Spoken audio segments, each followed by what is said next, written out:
Did you know your private network could be exposing your data right now? Without proper NAT configuration, your internal IP addresses are like unlocked doors for hackers. In this video, I'll reveal how NAT acts as your network's ultimate security guard, transforming private addresses into secure public ones. Watch as I break down Static NAT, Dynamic NAT, and NAT Overload with real-world examples that'll finally make these concepts click.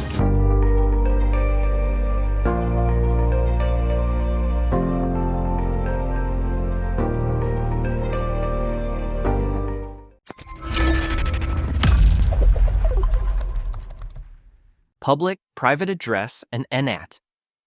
Public addresses are used to connect to the internet, so much so that private addresses are used internally for the company. In private IP addresses, each host needs a unique IP. Private hosts who do not connect to the internet can use any address as long as it is not assigned to another machine. There are a total of 3 IP ranges, which are designated for strictly internal and therefore private use. Not all of these addresses are routed through what is known as the Internet backbone. Internet routers are all configured to eliminate all private addresses. That is to say, they are not routable on the internet. In a private intranet, these addresses can be used, and it is even rather recommended instead of public addresses. And when a network that uses private addresses wants to connect to the internet, it will then be necessary to translate private addresses into public addresses. This process, which transforms private addresses into public in order to be able to go online, is called the NAT. And the network device that takes care of the NAT is the router.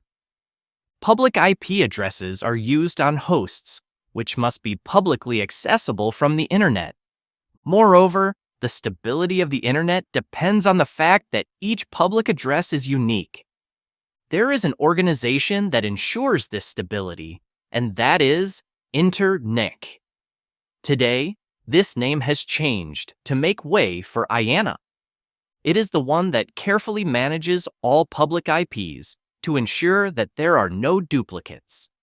Because a duplicate public address would lead to enormous instability on the internet. To obtain a public IP or a block of addresses, you must contact your internet service provider. Or else, you have to contact the LIR, because they are the ones who can get IP pools from the internet registry in its region. As you should know, with the rapid growth of the internet, public IP addresses are running out. This is why new mechanisms have emerged, such as the NAT, or the CIDR, or else the VLSM, and also IPv6. All of these mechanisms have been developed to overcome the problem of the lack of IPv4 addresses. Small networks usually use private addresses because it offers companies a great deal of flexibility in the design of their networks. This addressing allows for more convenient administration and easier growth.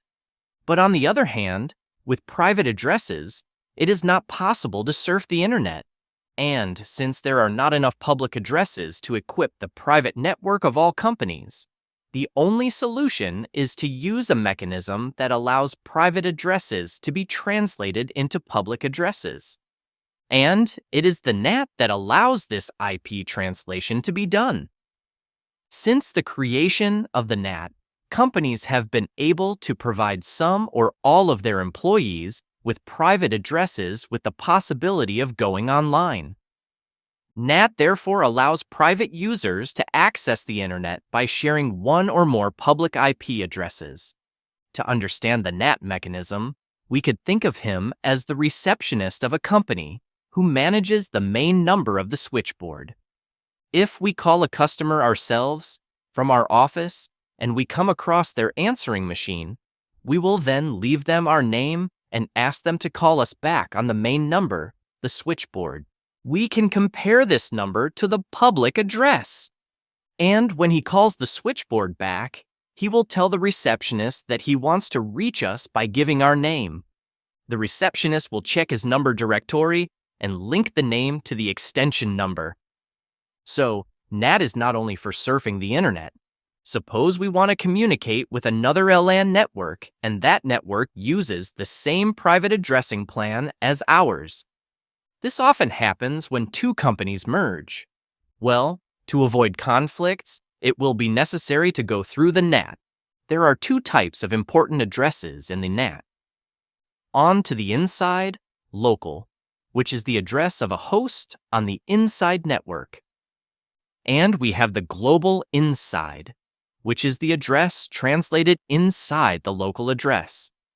In the operation of NAT, the inside network is the set of networks subject to translation, and the outside network are all the other addresses, which are usually valid addresses located on the internet. For NAT, Cisco has defined several terms that you need to know.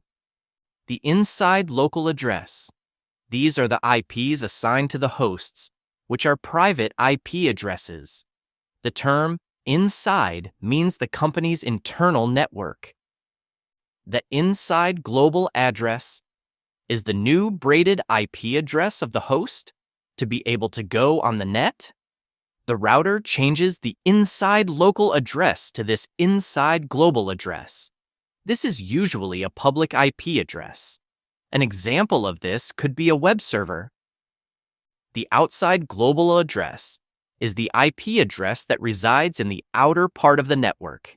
It therefore represents the destination IP address that the internal host wants to join. And the outside local address is the external IP of the destination host. In principle, it is identical to the global outside address.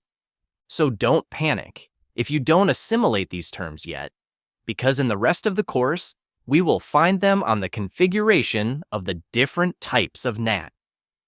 NAT is divided into three categories for different uses. We have static NAT. Here, one local IP address corresponds to a single public IP address. This type of static NAT is especially useful when a device needs to be accessed from the outside, like a web server, for example.